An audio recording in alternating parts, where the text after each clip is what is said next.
So we do a lot of shows on the I Love CVille network, and we're actively growing the network.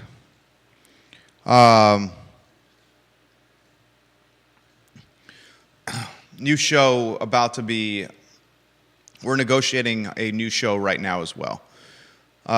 Details on the new show for the I Love CVille network, maybe next week. I think it's a show that you could very much appreciate and will very much appreciate it by a very connected person hosting the program. I will not be hosting that program. In fact, I'm set and committed to hosting the I Love CVille show, I Love CVille show I'm hosting. Actually, I'll say co-hosting with Judah. Co-hosting the Jerry and Jerry show and co-hosting Real Talk. The additional shows we bring on the network, I am not going to be a part of in front of the camera or behind the microphone. I'm adamant about that. I'm adamant about highlighting and championing other perspectives and voices that fit with the business model that is the I Love CVille network. And this is a business. If you caught Real Talk this morning, you may have watched and listened to one of the best shows that we have ever done on this network. We had two Fluvanna County Board of Supervisors on the program, Antonio O'Brien and Chris Fairchild, and I learned a significant amount of information from this program. For example, did you, the viewer and listener, know that the Commonwealth of Virginia is the data center capital of the world? Did you know that, Judah? I did not. I did not know that. Did you know that the $11 billion Amazon deal with Louisa County, $11 billion, Amazon's trying to do will do data centers in Louisa, is going to generate roughly $25 million a year in incremental or new tax revenue for Louisa. Amazon, in a lot of ways, is giving Louisa County a blank checkbook or a war chest of incremental tax revenue. So I want you to hear what Supervisor Tony O'Brien had to say about the Louisa County Amazon deal, about the data centers and their impact.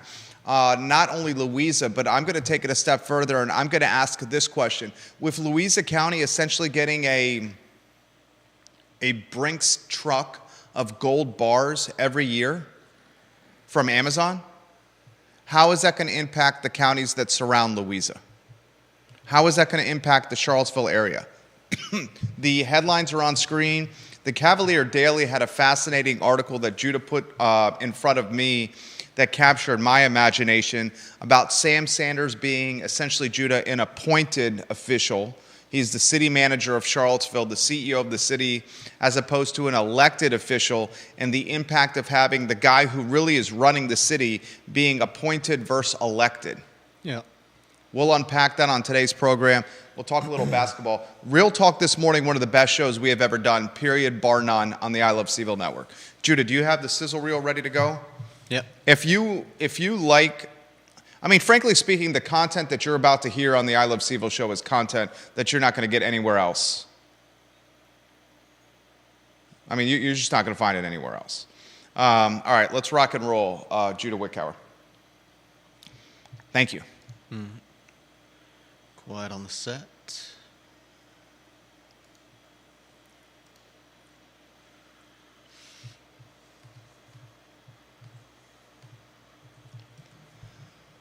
Good Friday afternoon, guys. I'm Jerry Miller. Thank you kindly for joining us on the I Love CVille show. It's great to be with you on what feels like a spring afternoon in Central Virginia.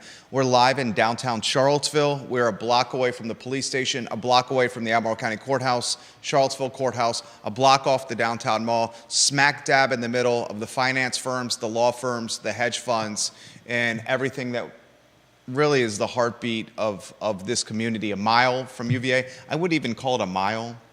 Why don't you do this, Judah? Out of curiosity, our studio from the Rotunda, if you could check the mileage on that, I would say it's less than a mile, and I would characterize it in the vicinity of 0.75 to 0.8 in that vicinity, just out of curiosity. The talk show we hosted this morning, it's Real Talk with Keith Smith. Real Talk with Keith Smith approaching its 5-year anniversary. Very few shows on any network, and I'm talking ABC, NBC, CBS, Fox, Netflix, have 5 years of consistency, 2 to 3 shows a week like Real Talk with Keith Smith. And the show, I learn weekly from this program. It's made me a better businessman and a better real estate person and a more engaged citizen in Charlottesville and Albemarle and Central Virginia. And today's program with Chris Fairchild and Tony O'Brien, 2 supervisors from the Fluvanna County Board of Supervisors, was one of the best pieces of content we have ever created in the history of the I Love CVille network. I sincerely and genuinely mean that. I'm going to take a portion of the show, the portion I found most fascinating. It's about a 7-minute clip on data centers.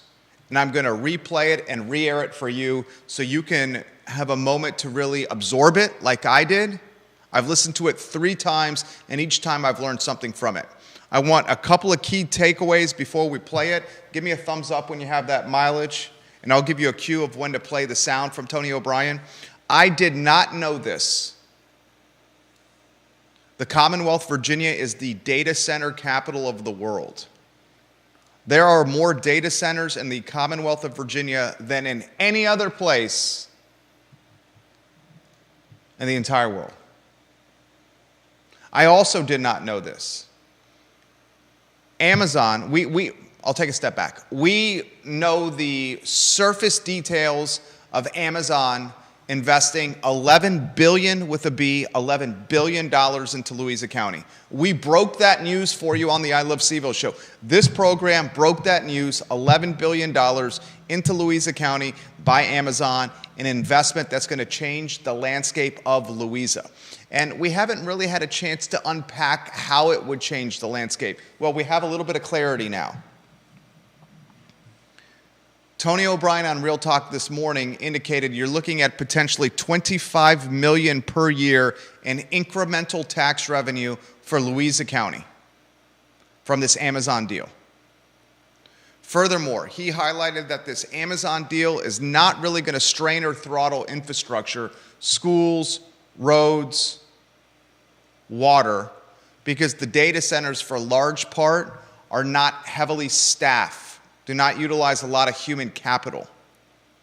So what's essentially happening when this deal materializes, $11 billion from Amazon into Louisa, the county of Louisa is going to have a Brinks truck of gold bars every year, metaphorically dropped off by Amazon in front of its board of supervisors. $25 million a year in incremental tax revenue for a county whose budget is minuscule when compared to Charlottesville or Albemarle. So I want to ask this question, and I asked this question on Real Talk. If Louisa gets this Brinks truck of gold bars of incremental tax revenue, how will that impact the jurisdictions that surround Louisa, including Fluvanna, Albemarle, Charlottesville, and those that are in Central Virginia?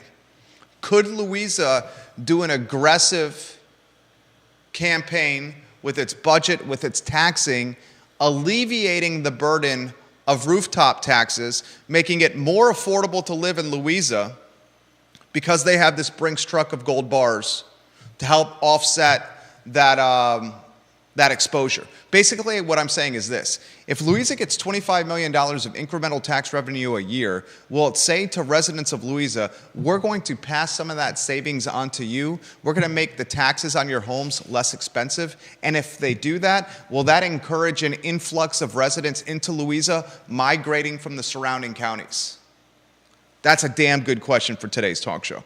Also a damn good question for today's talk show is the article in the Cavalier Daily. I am very impressed by this op-ed piece by a college student in the Cavalier Daily. The author, Wiley Brunman, he penned this op-ed yesterday, basically I don't want to say calling out Sam Sanders because I don't think that's fair, but he basically said that Sam Sanders being an appointed city manager offers him help me out here, and make sure you're on a two-shot here. Employment protection that an elected city manager would not otherwise have. Yeah, I think it clears him of at least some accountability towards the people of Seville. If Sandersville, Tent Town, and Lee Park on Market Street was authored or advanced or launched by an elected city manager, would that elected city manager have even done it for fear of not getting reelected or fear of the reaction from the populace that votes him or her into office? Yeah. Because the city manager is appointed by council. As long as whatever he does, as long as he knows that whatever he does is what council also wants, he pretty much has immunity. Great topic for today's show. Florida State and the University of Virginia, Saturday, 7:45 p.m. ACC Network. But the lead of the program is a piece of sizzle. It's some sizzle from Real Talk with Keith Smith that is absolute content gold. I'll set the stage. Tony O'Brien is doing most of the talking. He's a multi-term board of supervisor in Fluvanna County. Also on set, Chris Fairchild, the chairperson of the Fluvanna County Board of Supervisors. Keith Smith, a known commodity in this community. The show airs on the I Love Seville network at 10:15 a.m. Judah Wickow, are you ready for this sound? Get ready and giddy up, viewers and listeners. Judah, give us the sound in 3, 2, 1. You know, Virginia is probably the world's capital of data centers. Loudoun County. You said the world's capital? Yeah, probably the world's capital of Wow. data centers. I did Most not people know did that. not know that. Loudoun County I did not know that. has, I think, 137 data centers. Mm-hmm. The price of an acre of land, because of all these data centers, went up to $1 million an acre of land, basically. Now, the reason that happened was back in the day, way back in the day, remember AOL? Yeah. Okay. Loudoun County was sort of asked a question, well, you know, is a data center, and everybody was like, well, what's a data center? 'Cause Sure. nobody knew what a data center was. Still to this day, I don't think people know. Yeah, still to this day. Well, People you know, drive. you use it all day long, right? There's one on 29 North, right up over by the Moo Through, which is Right. the ice cream place. If you drive past it, you think it's a prison. Yeah, it's just a big square building. You A might lot hear of a hum, high-tension and you see wire. some high tension wires off of it. But anyhow, they passed in their ordinance basically that you could put it in general commercial zoning. So the developers all went out and started buying the land from that purposes for commercial zoning. You get it rezoned, and at that point in time, now you can put in a data center by right. Well, that is what drove it up. Now, the reason that they located there was because of AOL having brought all the fiber into that area, which, you know, today we think, oh gosh, what does that actually mean? But let's remember the days of dial-up, DSL, that didn't exist. When 9/11 happened, I used to have a client that worked with the FBI. The FBI came to them because they were running off of T1s. That's 1.5 megabytes. The FBI itself didn't even You know a have little bit that. about this. Dude, I know. This is fascinating. This is fascinating. So that demand in terms of, you know, growth for the data centers is because so much of the fiber is located, so many of the large data centers are already here. So the closer you get to it, the faster your transactions are, which can make a huge deal. So great book called Flash Boys by Michael... It's not you and me, man. Yeah. Anyhow, I can't remember his name, but it's a great book. It'll come back to me. But no flashing. No flashing. Anyhow. No flashing. So, and I'll be quiet in a second and let Chris rebut here. No, this is great. This is great. I forgot what I was going to say. Go ahead. So anyhow, the component was that it's become so expensive to continue to put data centers in Northern Virginia that now you're starting to see the expansion of data centers throughout the state. Louisa Is that County. 11 billion Amazon Louisa? That 11 billion Amazon Louisa is pretty fascinating. What we found out last night is Isn't that really cool? Go even ahead. a little bit more fascinating. Well, just that 11 billion, to put it in perspective, is I think $25 million of projected revenue for the county of Louisa. That probably Per what? Per year? per year. Wow. Yeah, that probably translates to, I guess, somewhere in the neighborhood of 12 cents on the dollar in your property rate. You know, That's significant. it's huge. Yeah. But get ready for this. The last night at the TJPDC, the new commissioner, Mr. Manning, He was a board of supervisor. I'm sorry, but also commissioner on, Yeah, correct. on the TJPDC, but also the new board Got it. supervisor, mentioned that, you know, the data center plan is they're going to put 7 of them up near Cuckoos, in Cuckoos, Mineral. In Mineral. In Mineral. Right? So 7 are going in there, and they're putting in 2 substations, right? So we'll get to the Electric. power second here in a second. How many acres they were? 284 acres. They're going to put in 2 substations. It's going to take 204. Just think about that. 250 acres to put 2 electrical substations in just to provide energy to that. For 10 data centers. Yeah. Now, they also have land further down, which is 1,400 acres. They're putting in, I think what he said was, they're going to put in 4 data centers there, but they're also putting in substation. They're building the capacity for substations of up to 10 substations there. It's 1,400 acres. Which is telling you what? So it's telling you what? You They're hear that growing. big sucking sound? That's Louisa bringing in data centers into a 1,400-acre farm. Well, if they've got $25 million from 11, what are they going to get when they have 30 or 40 of these? And what's the cause and effect of that? Well, okay, data centers in general don't employ a lot of people. Okay. So you're saying they don't throttle county infrastructure? They don't really or throttle strain, county or infrastructure. strain is Yep. a better word. Yeah, they don't strain it necessarily. Schools, roads is what I'm highlighting here. Water's what I'm highlighting here. Well, Amazon's bringing in their own pipeline to do things, and they're also going to build a road that goes So through this the is pretty center. much a checkbook for and that Louisa. was interesting, right? Yeah. They're paying for treated water, but they're only using raw. Yeah, they're paying for treated water. So, I mean, it's like, it's incredible, what is happening. But, this is an example of, how much growth is happening related to that. But I want to switch to the power side, because this is what Chris was talking about. The reason that this is becoming a bigger deal in terms of power is that they do require enormous amount of energy. That's what Now, if you're Dominion or any other public utility that's delivering electricity, you know what the regulation process is to bring in new power. If you're trying to build a traditional power plant, that's pretty difficult to do. It can take years, if not decades, to do that. So what they're looking for is as many alternative sources of power that they can get. That's for their own needs. Second need is, of course, we have both federal and state-based clean energy goals that we're trying to achieve, right?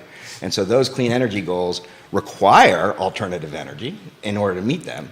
And so you have this tension, which is saying, hey, we're going to need more for the data centers, we're going to need more in order to meet the clean energy goals, and we're going to need more land. So It is not just a blank check, and I think Mr. Fairchild is correct in saying that, counties should have general powers to regulate and say how we should do this, but it is, by the same token, a measure of saying, solar is going to be something that's important for the general well-being and economy. But of is there Virginia. enough solar to run those substations? No, of course not. I- There I- isn't. yeah, There isn't enough solar. But ultimately, what's going to happen is They suck some energy. well, they suck some energy. They do. They're not going to. It's not enough.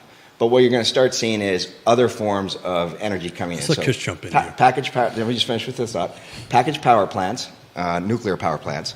So those are basically like nuclear Well, power plants. a couple of them are. A couple of the data centers going next to the Lake Anna. Well, they're doing that, but I'm just saying, in order of putting new energy, they're doing, Got it. these. They're starting to get close to being able to do packaged nuclear power plants, and then just announced this week is that through fusion they are now generating twice as much output as they put in.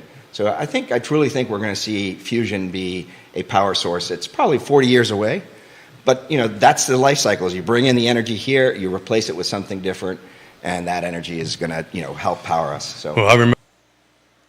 All right, that's about 7 minutes from Real Talk with Keith Smith. 7 minutes that I think is significant and content or information that our community has not heard yet in any capacity from any media in Central Virginia. The financial impact of the $11 billion Amazon investment to come in Louisa County.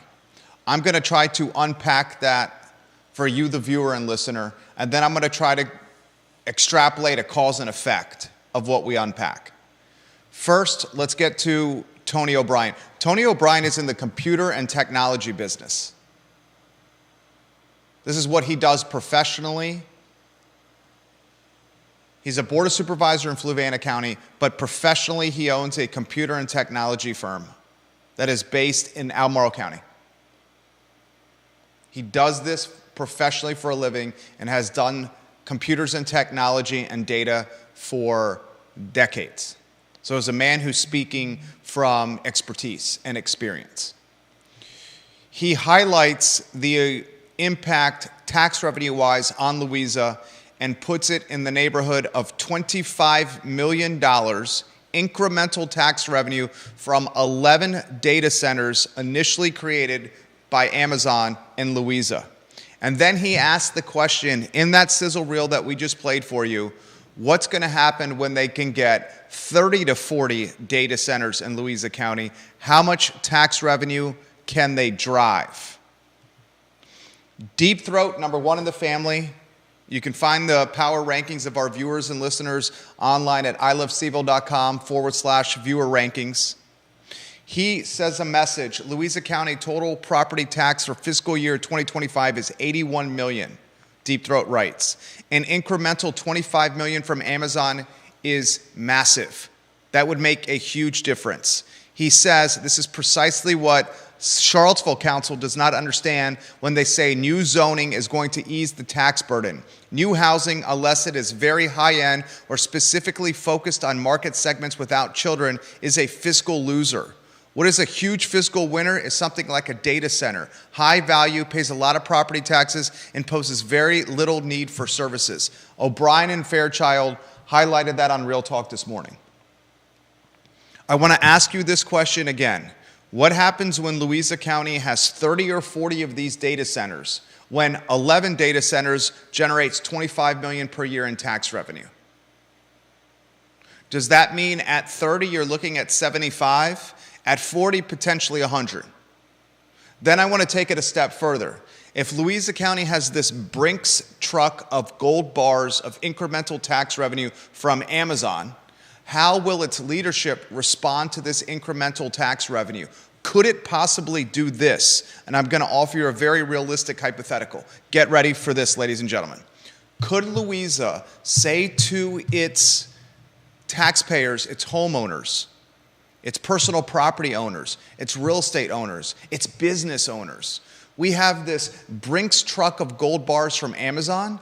We're going to alleviate the burden on your rooftops, on your businesses, and on your personal property by taxing you less, because we understand Amazon is giving us all this money. Remember, Louisa County is a fiscally conservative county when it comes to taxes. In a lot of ways, the polar opposite of the city of Charlottesville. In a lot of ways, the polar opposite of Albemarle County.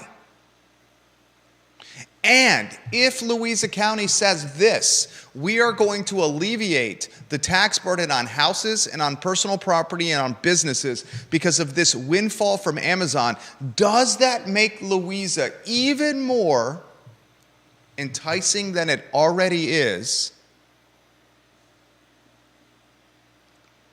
to move to? Remember, according to the Weldon Cooper Center, Louisa County was and I'm going to make sure I have my data correct,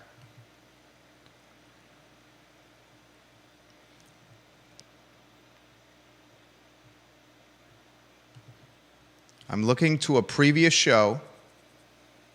The third, thank you, according to the latest estimate from UVA's Weldon Cooper Center, Louisa County's population has now cracked 40,000 citizens. As of July 1, 2023, Louisa County had 40,434 residents per Weldon Cooper.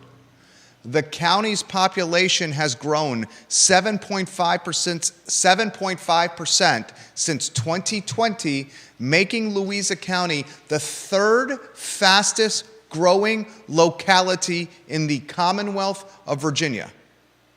So here's a fair question to ask viewers and listener. If Louisa County has grown 7.5% since 2020, from 2020 to 2023, making it the third fastest growing locality in the Commonwealth, it clearly is appealing to people because of either its proximity to 64, because of its affordability. Louisa County was one of the first public school systems to open up post-COVID. or during COVID, I know dozens of families have reached out to us saying they moved to Louisa because of how they managed the pandemic and how they were not as scared as some of the surrounding public school systems when it came to COVID and the pandemic. Louisa, literally one of the first in Virginia to say, we're opening our damn doors, we welcome the kids back, and we want them learning in person and in classrooms. And that appealed to a boatload of people. And now with the benefit of hindsight, we realized what Louisa County did was the right call. A lot of reasons Louisa is having a blowing up in population.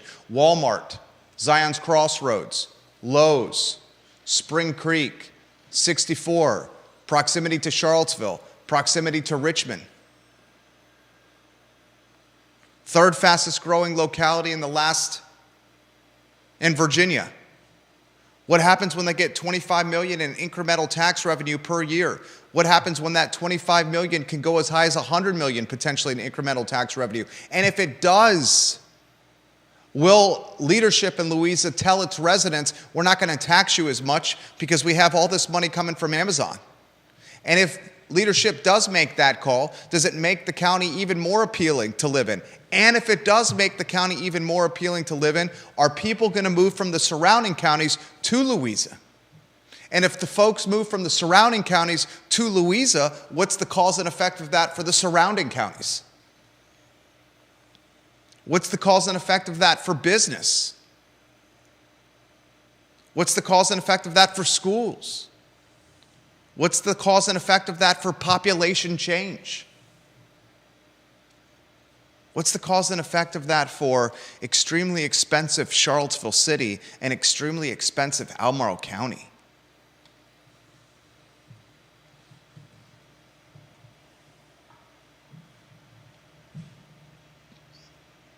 That's content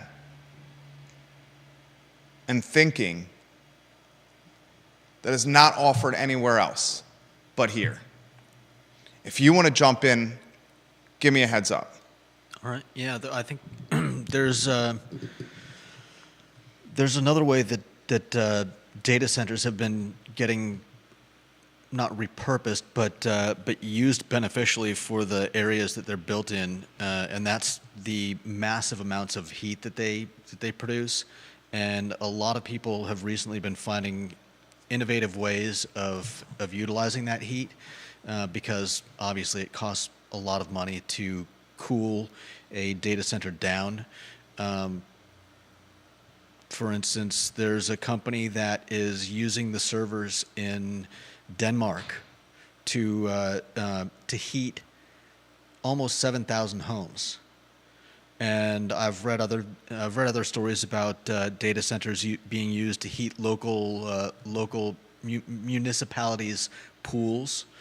And I mean, imagine if during an extremely cold winter, the people of Fluvanna had free heat coming from the data centers. Then I think that would be pretty amazing. Good stuff from you. John Blair, his photo on screen. Number 2 in the family. We've heard from number 1, now we go to number 2. Here's what Mr. Blair has to say. Are you ready for this? You should listen to this. You got his photo on screen? Yep. Jerry and Judah. Louisa County's data center acquisition is the area's master stroke of economic development in the Central Virginia area of this century. That's right, Jerry and Judah, this century. I think the following is probably going to be the 2030 reality. Louisa County will have a larger population than Charlottesville, Virginia. It will also be thought of as the best school division in Central Virginia. From John Blair. I will mention this live on air. Let's take this. John Blair, I effing love you. I hope you have a fantastic weekend. I love your comments. Let's take it a step further. In 2023 of July, Louisa had eclipsed 40,434 residents. 40,434. Gosh, I wish I held the Weldon Cooper. Weldon Cooper. I want to see Charlottesville's population. Literally doing this on the fly. I'm going to Weldon Cooper. Oh, Hamilton Lombard, come on the program. Come on the program, Hamilton Lombard. John Hamilton said to me, you come on the show, he would come on the show, almost verbatim. He said that. Let's see. All right.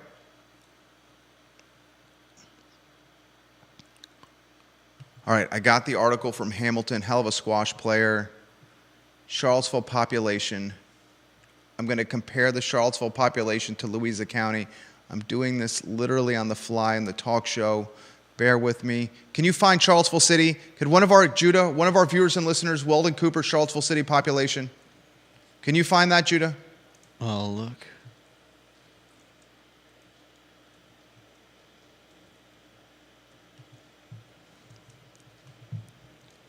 (2023) estimates. God, can I find it? Here's my point, and I'll use a rough number. Charlottesville City is right around 46,000 people, population. Louisa's just eclipsed 40,000. We're talking, and I got it right here in front of me. We're talking a delta with Charlottesville and Louisa right now of maybe 5,000 or 6,000 people. Maybe 5,000 or 6,000 people. Let me know if you find it.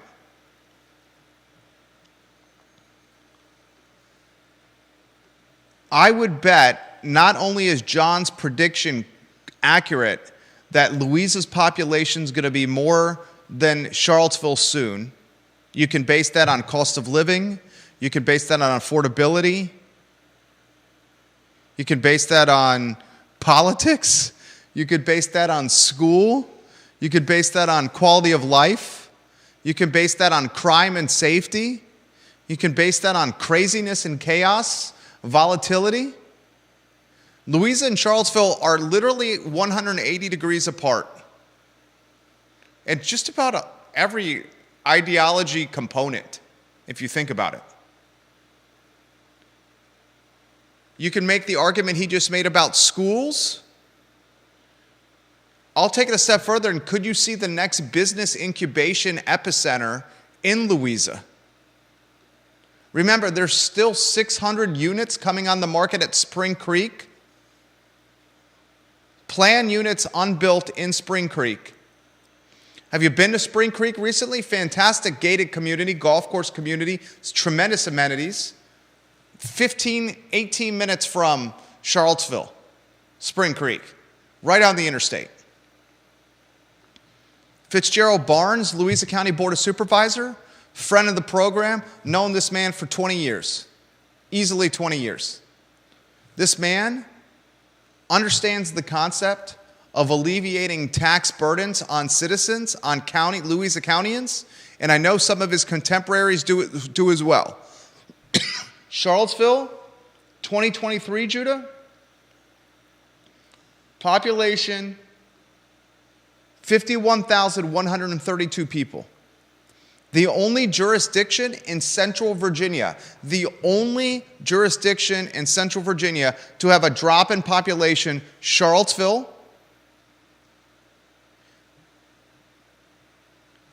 We have attributed that drop to affordability, political volatility,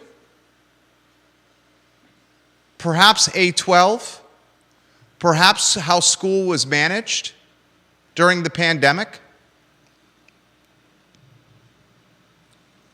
perhaps remote work. If you could work hybridly, wouldn't you choose to work in the most affordable spot possible? Definitely.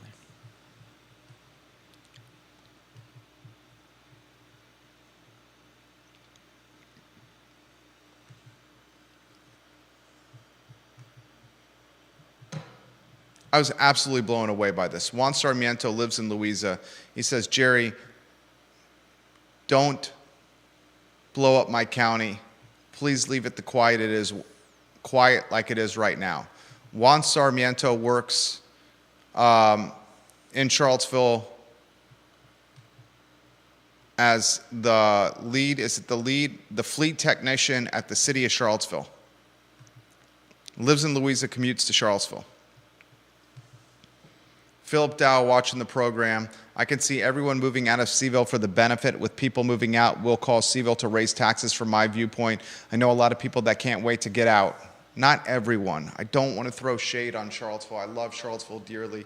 My heart beats for Charlottesville, and our business is effing called I Love Seville. One of our businesses. My point is this.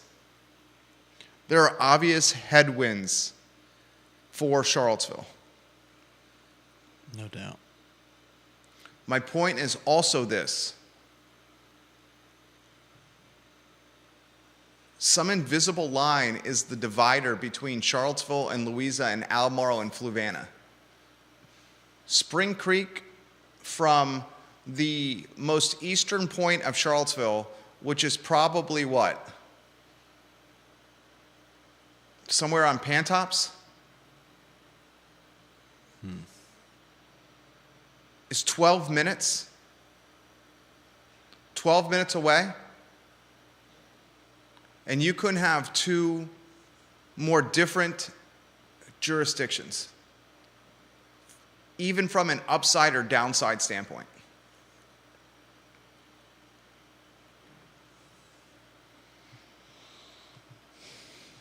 Vanessa Parkhill. Regardless of population growth, Charlottesville will remain the cradle of elites and academics because of UVA. The center of all things in Central Virginia. That's okay. Many others looking to step up a rung on the socioeconomic ladder may very likely look toward Louisa to do so. That's okay too.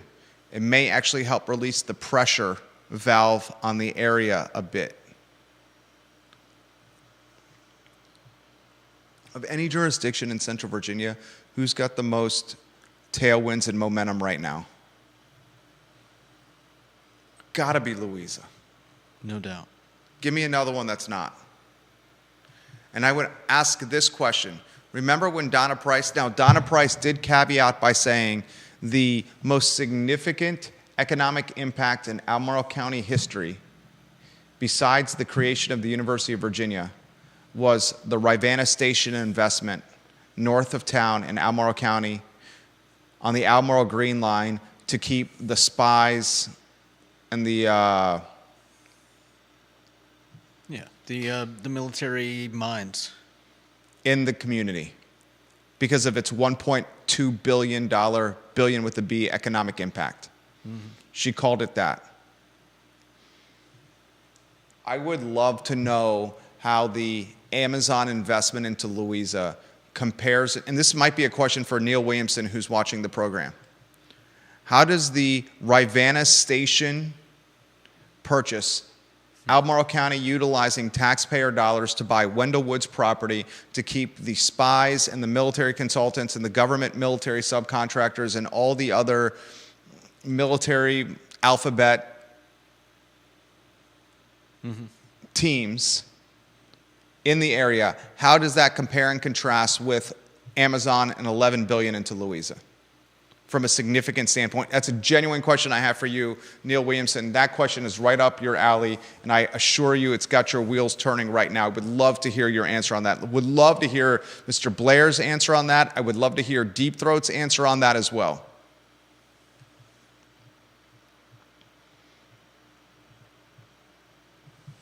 Two TV stations watching you on the program right now.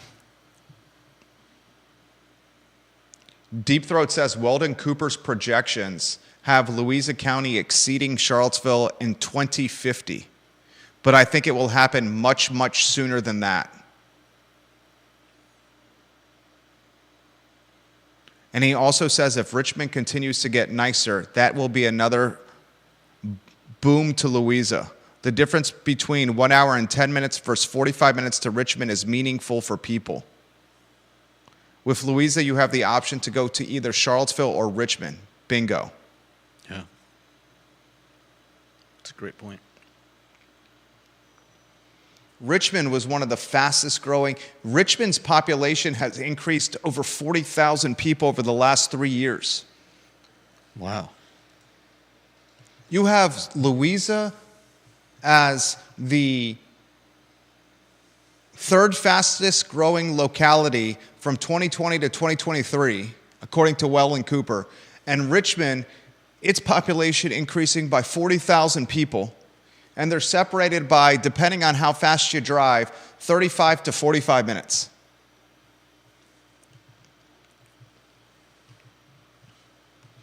Albert Graves, welcome to the program. We love when you retweet the show. Mr. DL, welcome to the program, and thank you kindly for watching the show. Trey Barham, welcome to the show.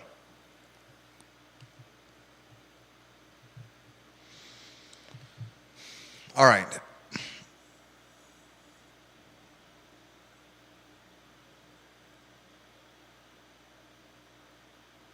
Bill McChesney says that purchase of Rivanna Station may help Greene, Madison, Orange, Louisa, and even Rockingham counties as much as it will help Albemarle County. Northrop Grumman also has cracked ground on its $200 million Waynesboro facility. Let's get to the Cav Daily article. You set the stage for that one. I got a boatload of comments coming in here. You set the stage for Cav Daily. So the article brings up the fact that we have a new mayor and the fact that it's, well, according to the author, not very important. And the reason is that obviously our mayor doesn't do as much as they would in a in a different system, and instead we have a city manager who is, well, in fact, the mayor is unelected, at least unelected by we the people, as is the city manager unelected, and goes back and talks about the fact that before 1922 we actually did have a different system, and goes on to point out the fact that we really have to rely on the city council to have our best interests at heart, because there's really not much accountability for the city manager if they're making decisions like allowing people in the park to live in the park. Yeah, to live in the park For about a month. Mm-hmm. A public park. And talks about the realities of unaccountability and how clear it is in Charlottesville.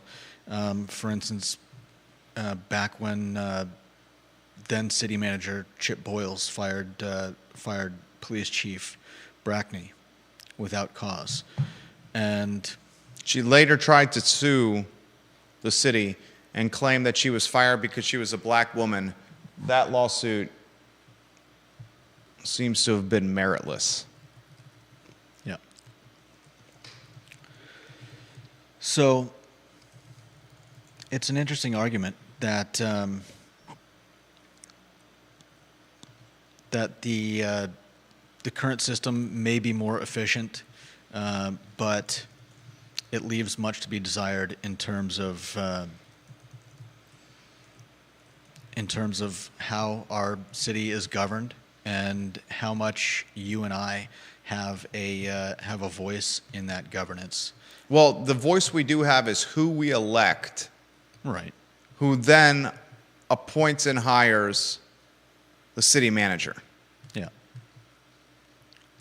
Keep going. And also appoints the mayor.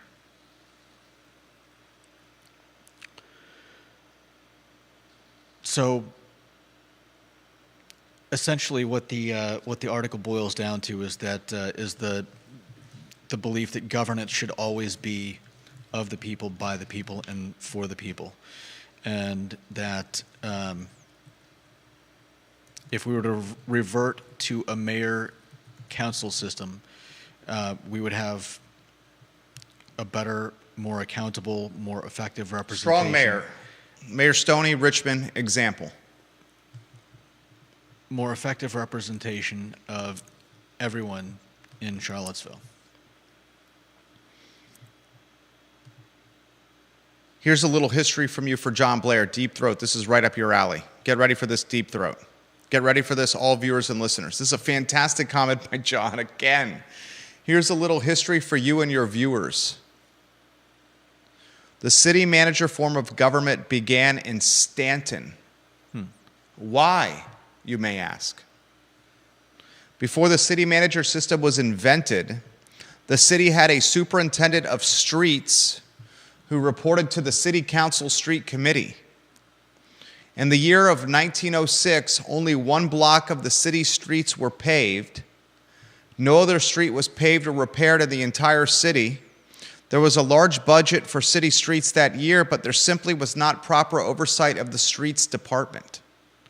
The city council determined that a large amount of supervisors who were elected, with the loudest political voices getting streets paved, was very inefficient.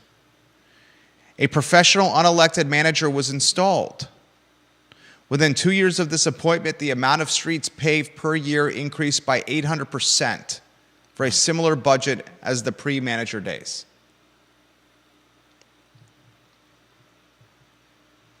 Yeah, back then, the article also mentions the fact that back when the style of governance was changed, a lot of the problems had to do with people thinking that mayors were less effective and they were worried about corruption in government, and that may have been the case. But is that still an issue today? Philip Dow says, a friend of mine is a project manager for a massive developer in the area, and he said the plan is to take Zions and Richmond on 250 and develop everything. And it will not be rural anymore. Randy O'Neill, watching the program, throws a little shade to Mayor Stoney and Richmond, calling him weak in everything. Cavalier Daily offering us a talking point when it comes to the city manager, an op-ed by one of the college students saying that Sanders being appointed as opposed to elected really impacts accountability.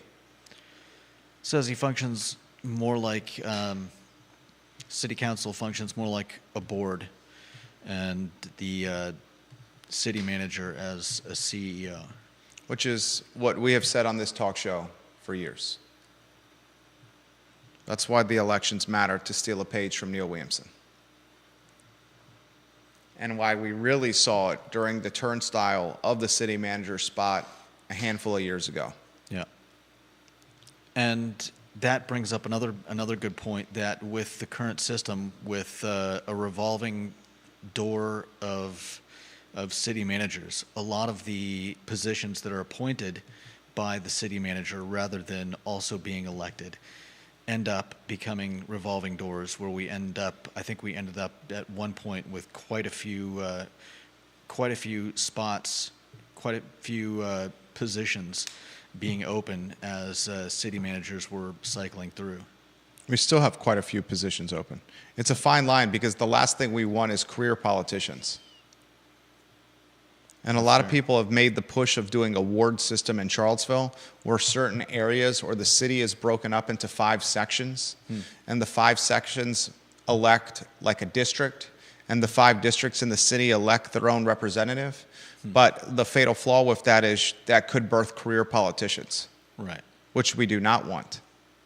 Because can you imagine a career politician if you have a bad apple? And I'll leave it at that.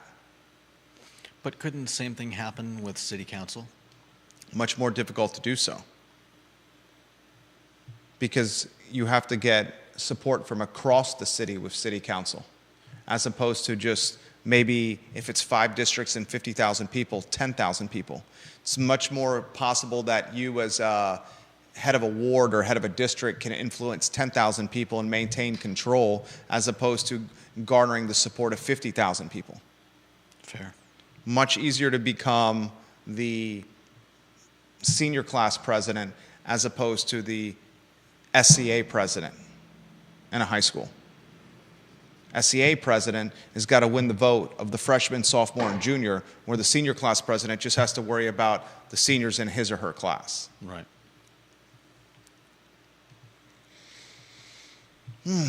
Friday edition of the I Love Seville show. Really getting me excited. All right. Anything you want to add before we close the program? I do want to say Florida State, the University of Virginia, they play college basketball tomorrow night, unfortunately on the CW network. It's a 7:45 tip-off, another must-win game for the Cavaliers, who, according to Lenardi, are in the last 4 in the big dance right now. Riding a 7-game win streak, those Tony Bennett boys. Judah Wickower, closing thoughts. I'm excited about this this data center plan, and I hope that they decide to do something with it besides just creating giant buildings with banks of computers, because I think there are a lot of interesting